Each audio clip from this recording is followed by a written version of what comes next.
Boa noite aos irmãos, graça e paz de nosso Senhor, amém. Nós estamos continuando aqui o nosso estudo na primeira carta de Paulo aos Tessalonicenses, e o texto de hoje, irmãos, é capítulo 2, os versículos 1 a 12.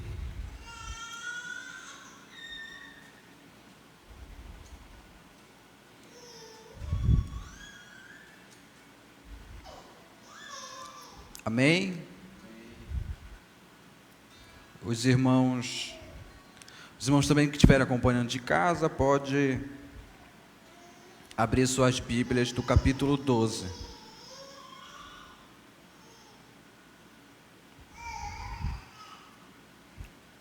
Vamos fazer a leitura.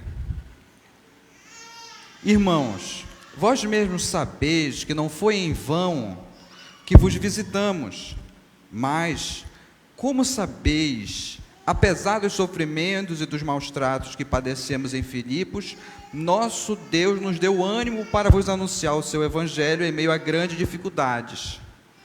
Porque a nossa exortação não procede do erro, nem de motivação desonesta, nem é feita para vos enganar. Assim como fomos aprovados por Deus para o Evangelho, nos fosse confiado, assim falamos, não para agradar a homens, mas a Deus que testa o nosso coração. Deus é testemunha de que nunca usamos de bajulação, como sabeis, nem agimos com intenção gananciosa, nem buscamos honrarias humanas da parte de vós ou de outros, embora, como apóstolos de Cristo, pudéssemos exigir isso de vossa parte. Pelo contrário, fomos bondosos entre vós, como a mãe que acaricia os próprios filhos. Assim, devido ao grande afeto por vós,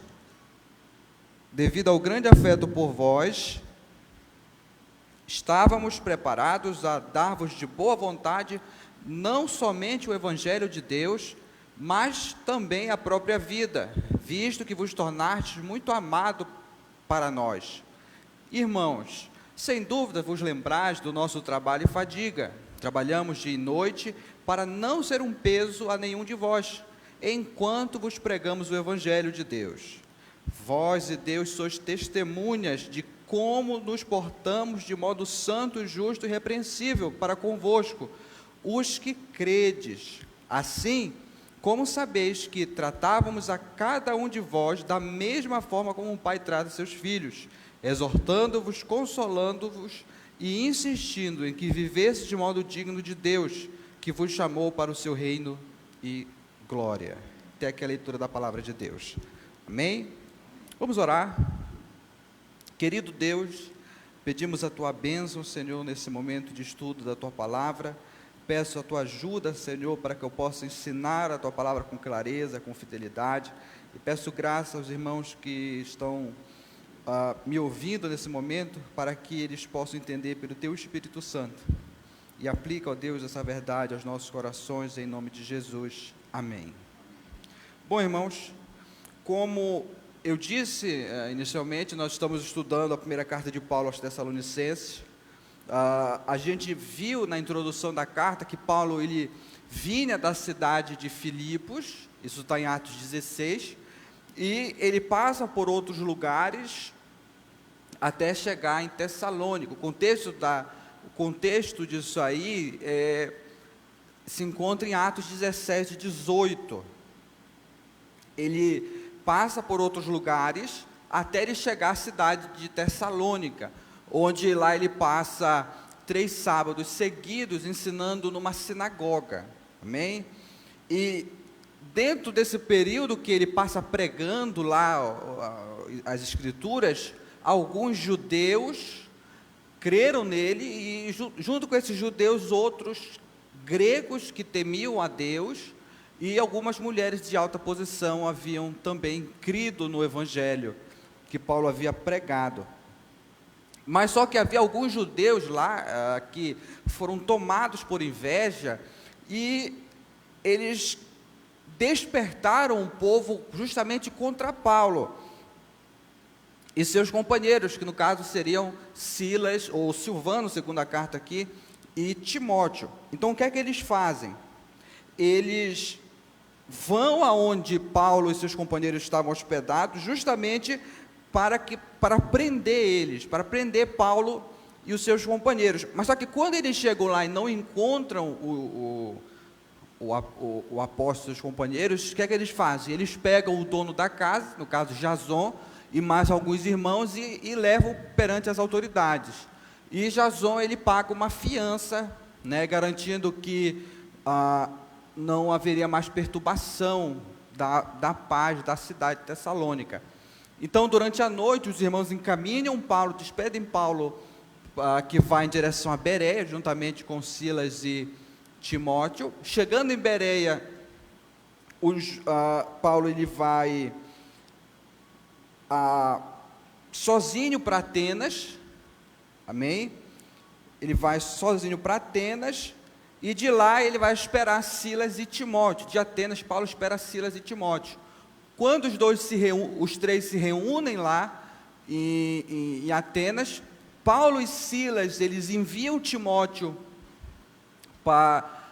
de volta à cidade de Tessalônica, justamente para saber como é que estava a recém-igreja, né, uma igreja nova, que foi fundada de maneira muito rápida. Paulo, curioso de saber como é que eles estavam, então eles enviam Timóteo de volta a Tessalônica. E depois disso, Paulo e Silas, Paulo ele parte em direção a Corinto, isso está em Atos 18, enquanto Silas vai para outro lugar. Depois Silas se encontra com Paulo e recebe também Timóteo, na qual Timóteo traz o relatório da carta, o relatório da igreja, o que parece ser bem positivo, tirando alguns pontos que Paulo escreve para responder algumas questões. Então, com base nisso, irmãos, aqui ele vai escrever a sua primeira carta aos Tessalonicenses, isso por volta do ano 50, 52 depois de Cristo. Então, esse foi o contexto na qual, que a gente viu na introdução da carta, que Paulo escreve a primeira carta de Tessalonicenses. Então, como a gente viu já no capítulo 1, Paulo ele escreve primeiramente agradecendo a Deus, isso está no capítulo 1, verso 1 a 10, ele escreve agradecendo a Deus pela vida dos Tessalonicenses, porque ele diz que, na sua oração, ele diz que eles haviam sido escolhidos por Deus. Mas como é que Paulo sabia que eles haviam sido escolhidos por Deus? Pelas evidências que eles deram nisso. Quais evidências eles deram? Pela maneira como o Evangelho chegou a eles, pela maneira como eles receberam o Evangelho, pelo fato deles imitarem a Paulo e seus companheiros, juntamente com o Senhor, e também pela maneira como eles abandonaram os ídolos e se converteram ao Deus vivo para o servir. Então, irmãos, agora Paulo ele vai responder aqui algumas fake news que estavam surgindo a seu respeito no meio da igreja. E essas notícias, essas questões, elas faziam com que os novos convertidos ficassem confusos no meio da igreja. E esse tema, irmãos, aqui ele é importante para a gente. Por que é importante o capítulo 2, desses versos que nós estamos lendo? Ele é importante, tendo em vista que pastores, obreiros e todos os crentes em geral, todos os cristãos em geral, eles são vistos de certa forma com suspeita, principalmente quando a questão é financeira, quando a questão financeira é associado à questão pastoral, a ideia de que o pastor só sabe cobrar dinheiro. Então, esse tema é muito importante para nós hoje em dia, amém? Então, entre as acusações que nós temos contra Paulo, eu separei aqui as seguintes. Primeiro, que ele ensinava, ou melhor dizendo, ele enganava as pessoas por meio de bajulações, ele bajulava as pessoas. Ele também, uma das coisas que acusavam ele é de que ele queria se aproveitar sexualmente das mulheres para que eles ele pregava, o Paulo e seus companheiros pregavam o evangelho. E também ele queria obter lucro por meio da religião, por meio do ensino, da pregação, ele queria obter lucro no meio dos Tessalonicenses. E ele era visto com essa suspeita pelos gregos da cidade, por ser aquele tipo de pregador que a gente chama de pregador itinerante.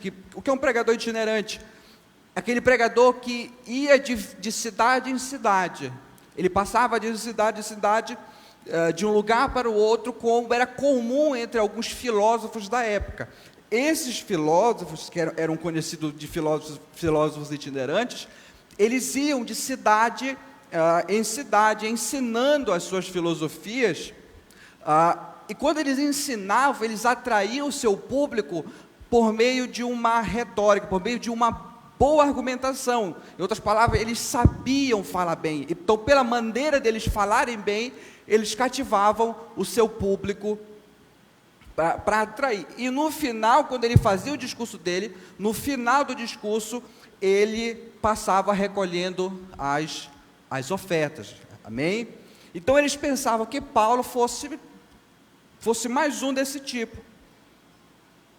Então, a gente vai ver aqui, irmãos, a defesa dos motivos que Paulo teve, ou dos motivos que levou Paulo a pregar em Tessalônica, e para isso eu vou destacar 3 pontos aqui, e eu vou concluir trazendo aquelas aplicações para as nossas vidas.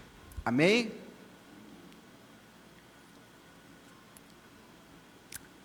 Então, primeiro, irmãos, Paulo ele vai relembrar aqui para os seus leitores as circunstâncias em que ele chegou na cidade.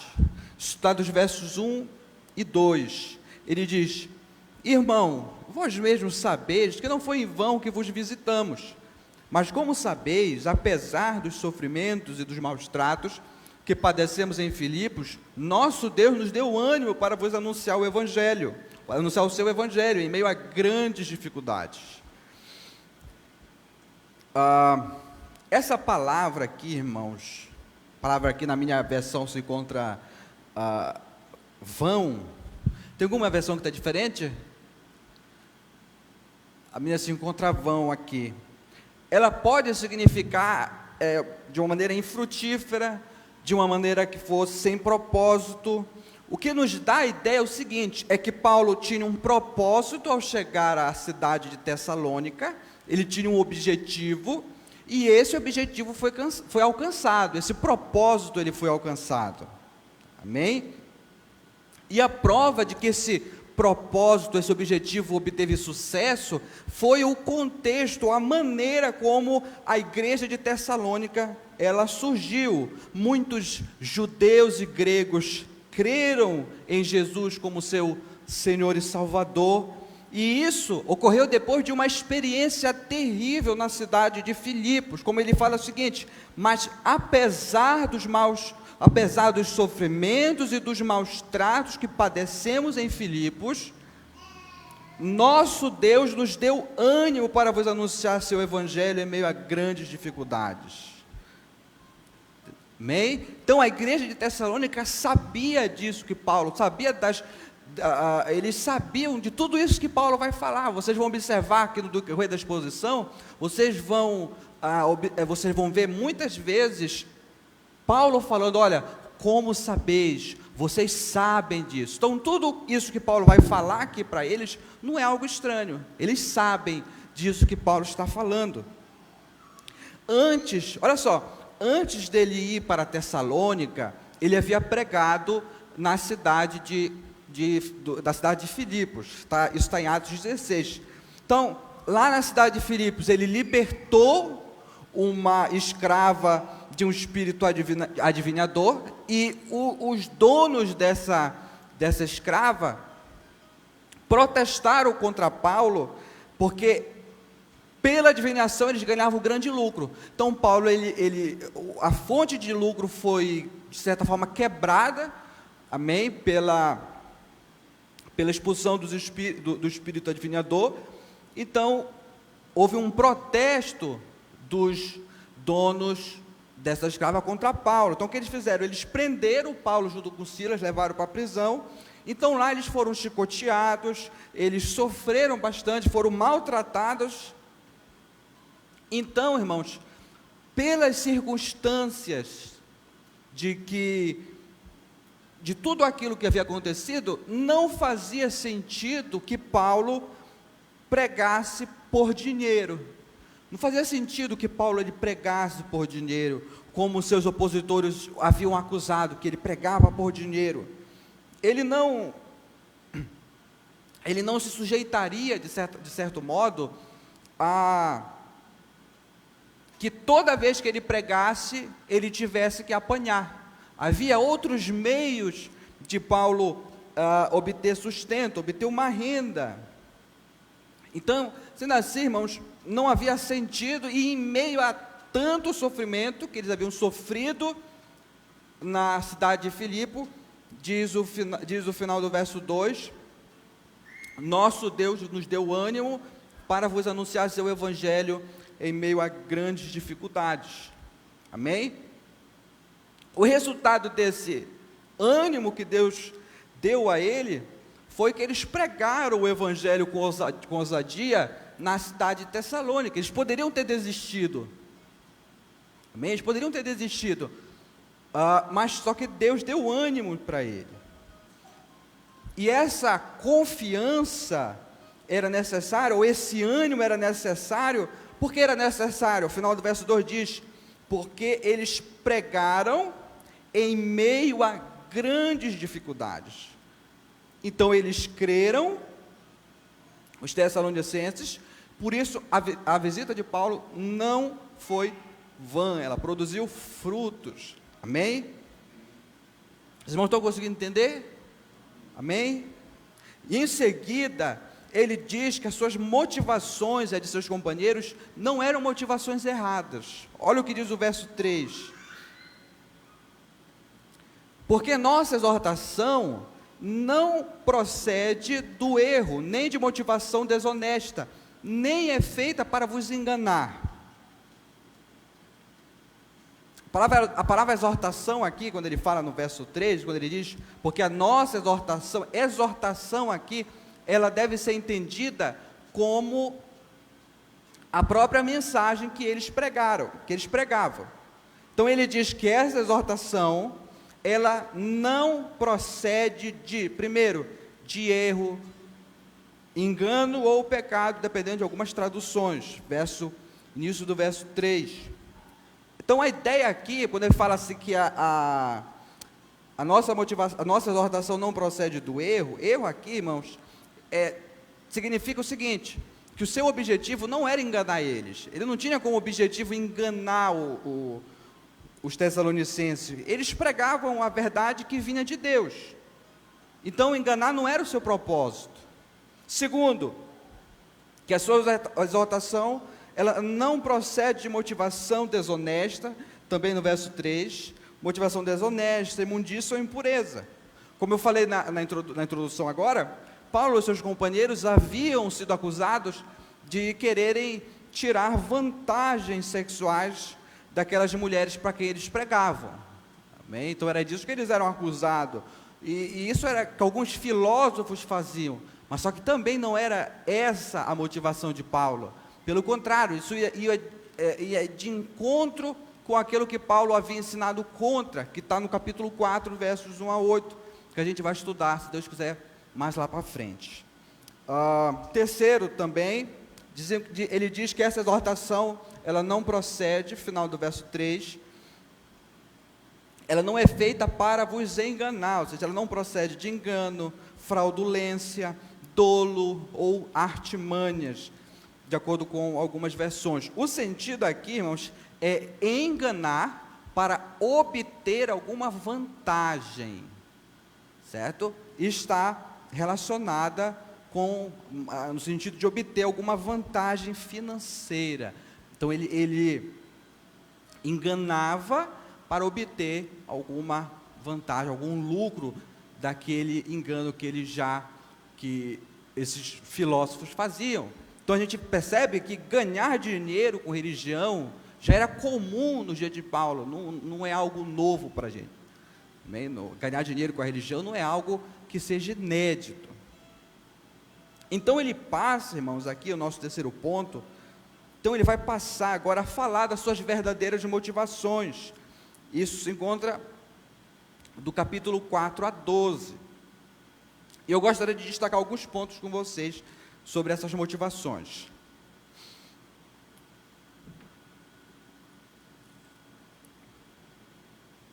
Primeiro, a motivação deles não era agradar a homens, mas a Deus. Verso 4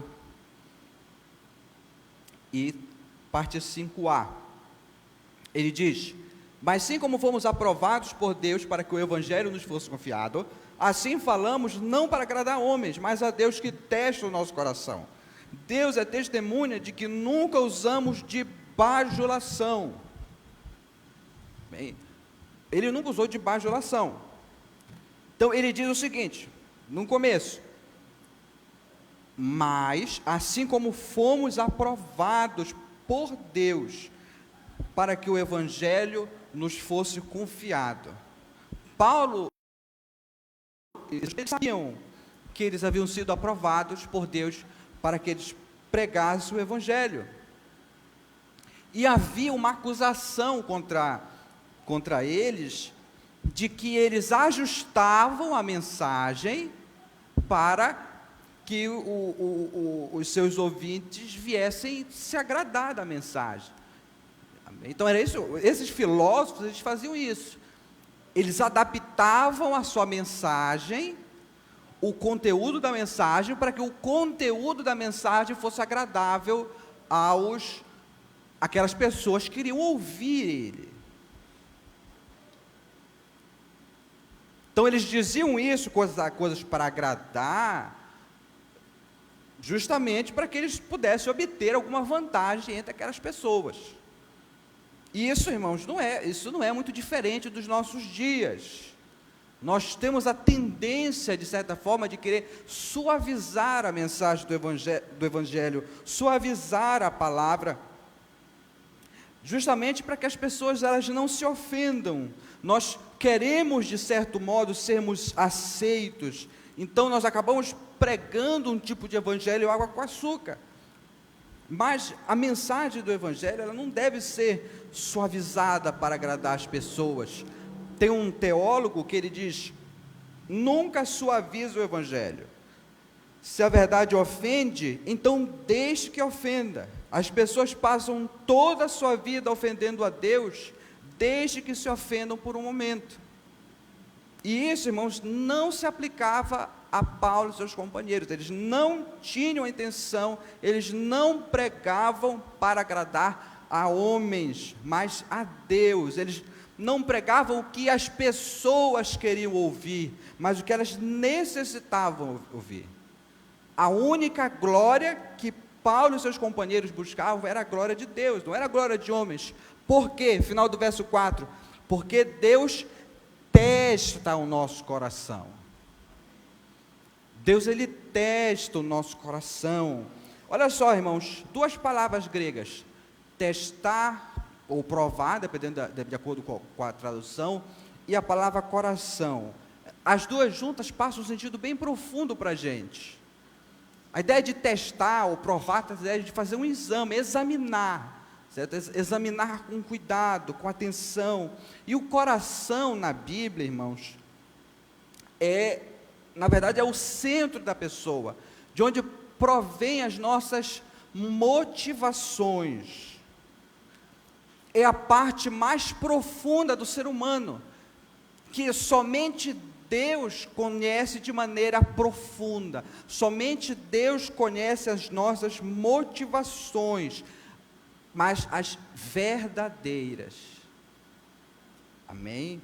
Nós conhecemos nosso coração superficialmente, mas de uma maneira verdadeira, somente Deus. Por essa razão, irmãos, que Paulo e seus companheiros, eles visavam agradar a Deus. Por que eles visavam agradar a Deus? Porque eles sabiam que Deus prova o coração, porque eles sabiam que Deus conhece examina o mais profundo do ser humano. Mesmo que eles conseguissem enganar os tessalonicenses, mas a Deus eles não iriam conseguir. Por quê? Porque Deus, ele examina o íntimo. Ele conhece as nossas motivações. Então eles foram aprovados, olha só, eles foram provados e aprovados por Deus para que eles realizassem a sua obra missionária. Veja, Deus escolheu Paulo antes do seu nascimento e moldou Paulo para que ele realizasse o seu propósito. Amém? Então isso quer dizer que as qualidades que Paulo tinha como pregador, elas vinham de Deus. Não vinha de alguma coisa natural de Paulo, não, vinham de Deus. E é por causa dessa aprovação divina que Deus lhes confiou o Evangelho. Então, veja, que aqui diz o seguinte, que o Evangelho, ele é de Deus, não é de homens. Então, Paulo, ele tinha que agir como um mordomo, porque, veja, pelo fato do Evangelho ser de Deus, é Deus quem determinou o conteúdo. Então, Paulo, ele tinha que agir como um mordomo. Então, Paulo não poderia alterar o conteúdo do Evangelho somente para agradar as pessoas e com isso obter alguma vantagem financeira em cima disso. Não, ele recebeu o Evangelho, ele tinha que transmitir o Evangelho da mesma forma como ele pegou. Amém?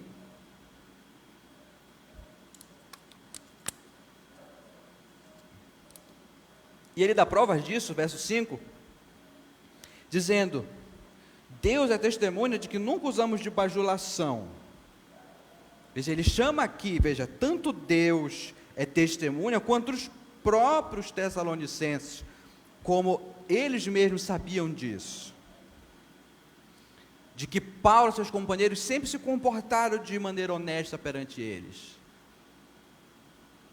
Ele diz, verso 5, que Deus é testemunha de que nunca usamos de bajulação. Como sabeis? Ou seja, eles sabiam disso.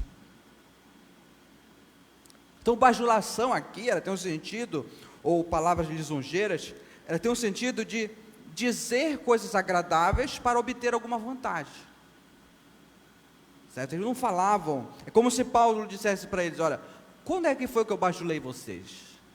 Quando foi que eu falei algo para agradar vocês, para que a partir disso eu obtivesse algum lucro de vocês? Então, Deus e eles eram testemunha de que ele e os seus companheiros nunca haviam feito isso. Amém? Eles nunca fizeram, mudaram a mensagem para que eles pudessem agradar as pessoas e com isso eles obterem alguma vantagem financeira. Ainda acerca das motivações de Paulo, a parte final do verso 5 diz assim, que as suas motivações não eram gananciosas. Ele diz: nem agimos com intenção gananciosa, ou seja,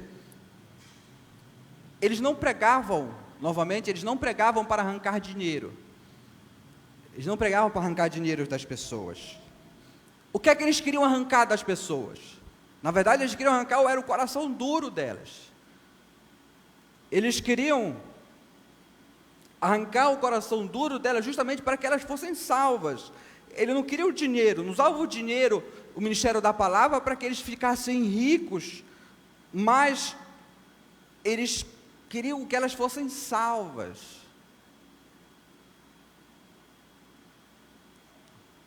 Então, o ministro que pensa que o ministério é para ficar rico, ele confundiu a sua vocação. Não é para ganhar dinheiro, mas é para ganhar almas, para buscar a salvação das pessoas. Foi isso que Paulo fez. Ele não queria arrancar o dinheiro delas, queria arrancar a alma delas para que elas fossem salvas, o coração duro delas. Terceiro, irmãos, suas motivações não buscavam receber honra de homens. Verso 6 a 9 diz: olha, nem buscamos honrarias humanas da parte de vós ou de nenhum outro, embora como apóstolos de Cristo pudéssemos exigir isso da vossa parte. Pelo contrário, fomos bondosos entre vós, como a mãe que acaricia os próprios filhos.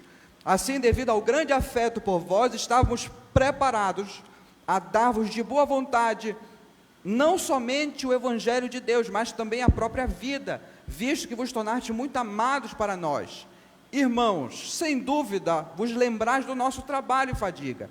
Trabalhamos dia e noite para não sermos um peso a nenhum de vós, enquanto vos pregamos o Evangelho de Deus.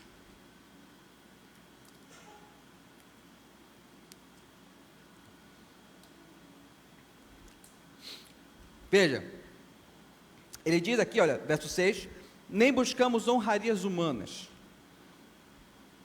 Eles não queriam ser admirados por eles. A intenção de Paulo não era essa, não era ser admirado. Eles não estavam no ministério por conta de algum prestígio que eles viessem receber, e isso vale para nós também, tanto para os ministros da palavra, obreiros, crentes em geral, que só desejam servir se forem reconhecidos. Faz algum serviço, não foi reconhecido, pronto. Não me reconheceram do meu serviço. Veja que Paulo fala, não buscamos honras de nenhum de vocês. Então esse tipo de motivação, de querer ser honrado, ela não provém das Escrituras. E a palavra honra também aqui, mas ela pode estar associada a alguma questão financeira, certo? Que novamente mostra que eles não queriam o dinheiro deles. Paulo não queria. Embora eles pudessem exigir isso deles. Eles tinham essa autoridade para exigir isso deles. Final do verso 6. Embora como apóstolos de Cristo, pudéssemos exigir isso da vossa parte. Era um direito que eles tinham. O próprio Cristo havia ordenado, quem prega o Evangelho, que viva do Evangelho. E é importante que a gente entenda aqui que Paulo não estava se opondo a que o ministro recebesse o seu sustento da igreja. Prova disso que lá no capítulo 5 ele vai falar sobre isso. Amém? Ele mesmo recebeu o sustento de outras igrejas. A própria igreja de Filipos havia enviado ofertas para ele. A questão é que quando o contexto envolvia acusações contra a sua pessoa, do tipo que ele só pregava por dinheiro, então ele resolvia trabalhar para tirar o próprio sustento, conforme o verso 9 ele vai nos mostrar. Então justamente para que a sua reputação, o evangelho não fosse manchado, então ele decidia abrir mão dos seus direitos como apóstolos, justamente para que essas acusações não fossem levadas adiante.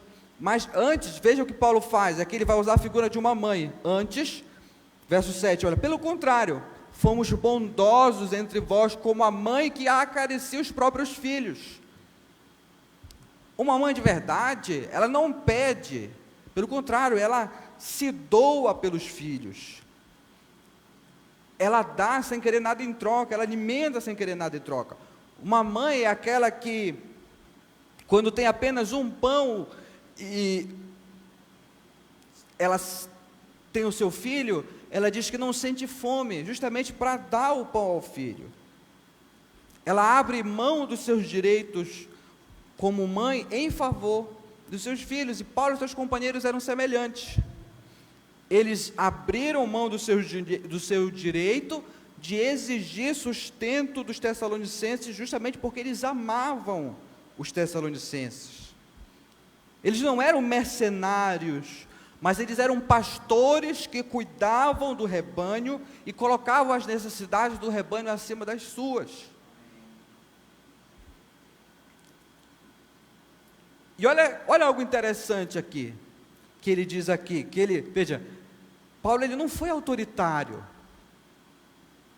certo? Ele não foi autoritário como apóstolo de Cristo, ele não usou a autoridade, em certo sentido, como apóstolo de Cristo, no sentido de exigir, de ordenar eles, mas o verso 7 diz, olha, fomos bondosos entre vós. Ele tratou eles com carinho. Então isso quer dizer que Paulo e seus companheiros, eles não usaram autoridade?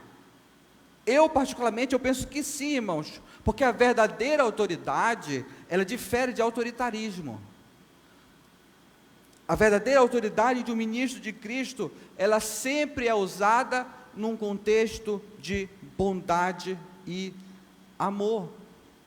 Inclusive no contexto de disciplina, no contexto de repreensão.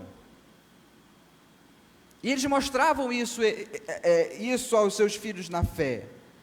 Eles não foram severos com a igreja, mas eles estavam sempre buscando o bem delas. E olha que interessante, é que eles amavam tanto os Tessalonicenses, que eles estavam prontos a entregar até a própria vida por eles. Verso 8, assim devido ao grande afeto por vós, estávamos preparados a dar-vos de boa vontade, não somente o Evangelho de Deus, mas também a própria vida, visto que vos tornaste muito amados por nós, ou para nós. Veja que Paulo e seus companheiros, eles estavam imitando o Supremo Pastor. O que é que o Supremo Pastor fez? Deu a sua vida pelas suas ovelhas. João, capítulo 10, verso 11. Ele não explorava as ovelhas. Pelo contrário, Paulo e seus companheiros, eles estavam lá para servi-los. É isso que o pastor faz. O pastor, ele é alguém que serve o rebanho, que cuida do rebanho. Jesus não fala que quem dentre vós quer ser grande, seja esse que vos sirva. O pastor, ele não está no ministério para ser servido, pelo contrário, ele está para servir. A exemplo do Supremo Pastor, que veio não para ser servido, mas para servir e dar a sua vida em resgate de muitos. E Paulo diz aqui, olha, estávamos preparados a dar-vos de boa vontade, não somente o Evangelho de Deus, mas também a própria vida, visto que vos tornaste muito amados para nós. Essa expressão aqui, boa vontade, irmãos, mostra a natureza do serviço deles. Ela pode significar uma satisfação intensa. O que isso quer dizer? É que eles serviam com prazer. Eles não viam a obra de Deus como uma obrigação, do tipo, eu tenho que fazer. Não, eles viam como um privilégio. Amém? E ele continua.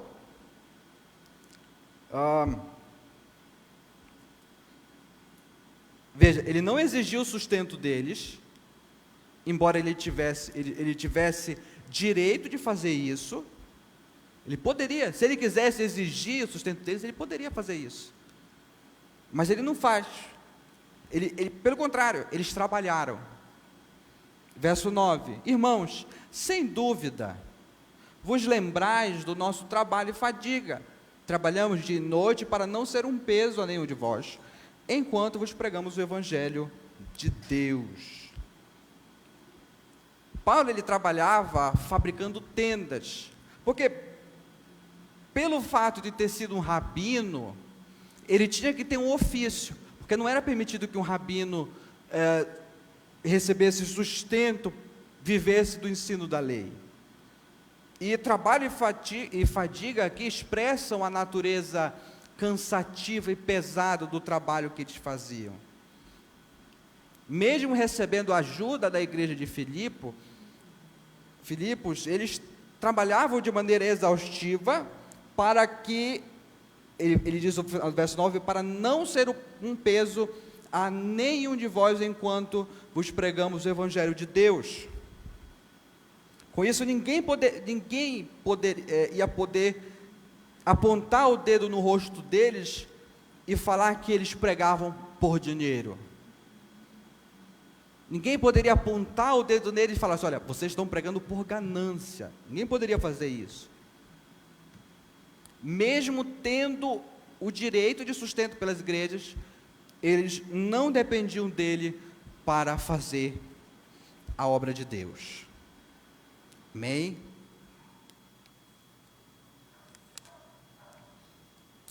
E quarto e último, é que suas motivações eram vistas em seus procedimentos. Verso 10 a 12. Olha, vós e Deus sois testemunhas de como nos portamos de modo santo, justo e repreensível para convosco os que credes. Assim como sabeis que tratávamos a cada um de vós da mesma forma como um pai trata seus filhos, exortando-vos, consolando-vos e insistindo em que vivesse de modo digno de Deus, que vos chamou para o seu reino e glória. Paulo chama o próprio Deus e a igreja de Tessalônica como testemunha do comportamento deles, de Paulo e dos seus companheiros, entre os tessalonicenses. Está no começo do verso 10. Olha, vós e Deus sois testemunhas de como nos portamos. Amém? De como nos portamos.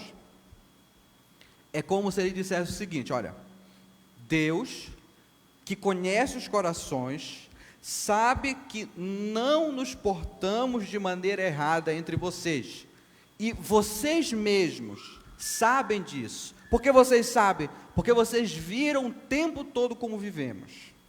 Então ele vai usar 3 palavras que vai descrever o caráter deles, final do verso 10. Olha, como é que eles se portaram? De modo santo, justo e irrepreensível. De modo santo, refere-se ao dever dele para com Deus. De modo justo, refere-se ao dever dele para com o seu próximo.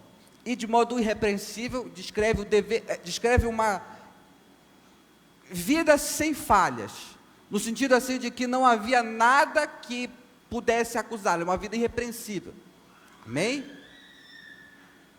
Então, nenhuma acusação que os seus opositores fizeram contra eles, nenhuma acusação tinha fundamento.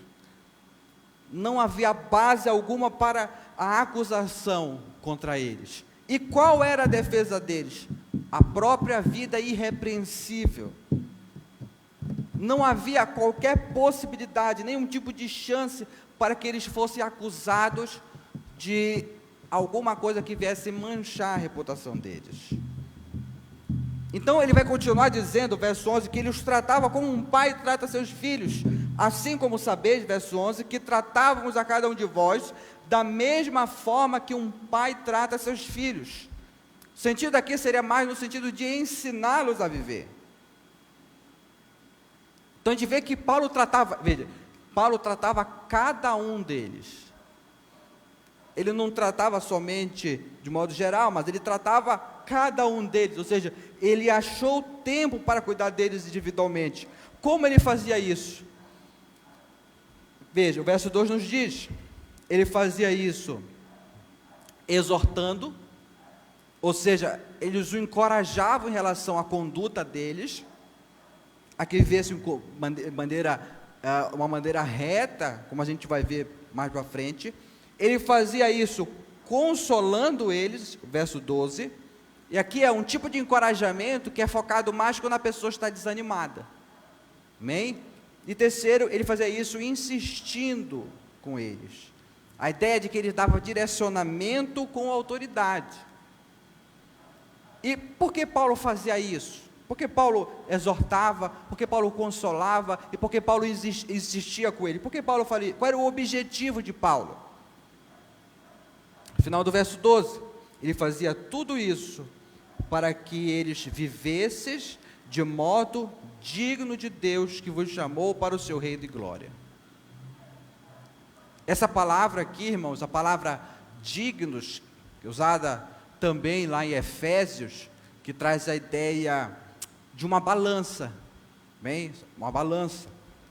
O que Paulo está ensinando é que a nossa vida, como crentes, ela deve estar equilibrada com o caráter de Deus Santo. O que isso quer dizer? É que Deus espera que os seus adoradores vivam de tal maneira que lhe tragam honra e lhe correspondam ao seu caráter santo. Levíticos fala isso, 1 de Pedro, capítulo 1 fala isso: sejam santos, porque eu sou santo.